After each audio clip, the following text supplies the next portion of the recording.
Rema hari ini, Kisah Para Rasul 2 ayat 4. Maka penuhlah mereka dengan Roh Kudus, lalu mereka mulai berkata-kata dalam bahasa-bahasa lain, seperti yang diberikan oleh Roh itu kepada mereka untuk mengatakannya.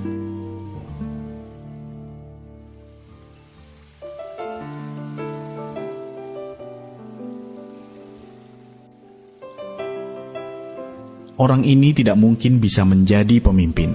Demikianlah hasil analisa seorang ahli ketika mengadakan tes IQ terhadap Tan Tau Jan, yang saat ini kita kenal sebagai Bapak Pendeta Obaja Tanto Setiawan.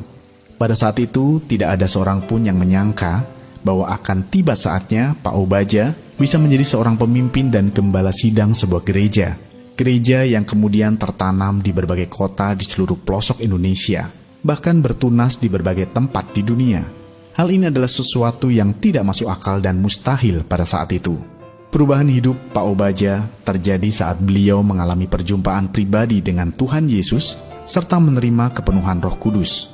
Beliau yang dulunya sangat pemalu dan minder, tiba-tiba diubahkan Tuhan menjadi pribadi yang benar-benar berbeda. Sampai-sampai para kerabatnya yang belum percaya Tuhan pun bisa mengakui bahwa Pak Obaja yang sekarang ini bukanlah orang yang mereka kenal sebelumnya. Mereka melihat ada sesuatu dalam hidup Pak Obaja yang mengubahnya menjadi pribadi yang berbeda. Ya, ketika kita menerima kepenuhan Roh Kudus, tidak bisa tidak, jalan cerita dan hidup kita pasti berubah. Roh Kudus yang pertama bekerja menginsyafkan kita akan dosa, dan selanjutnya Dia akan menolong kita melepaskan diri dari setiap keterikatan dosa. Setelah itu, Dia akan memberikan kuasa serta otoritas ilahi dalam hidup kita, sehingga kita bisa dipakainya untuk melakukan pekerjaan besarnya di dunia.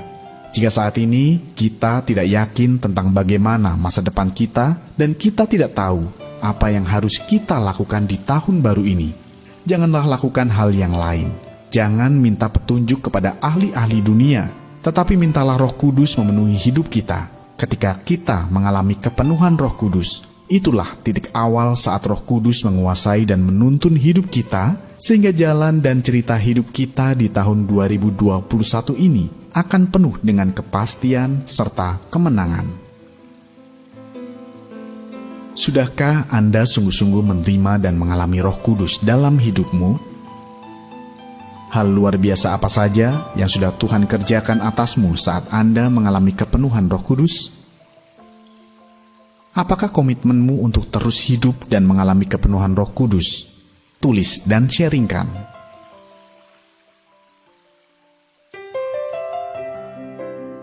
Allah Roh Kudus, terima kasih untuk hari demi hari yang boleh kami lewati bersama dengan Engkau. Kami sungguh sangat mengucap syukur atas penyertaan-Mu. Hanya tuntunan kuasa-Mu yang bisa mengubah hidup kami dari yang bukan apa-apa menjadi lebih berarti. Terima kasih ya Bapa. Di dalam nama Tuhan Yesus kami berdoa. Amin. Ketika kita menerima kepenuhan Roh Kudus, maka jalan dan cerita hidup kita pasti berubah.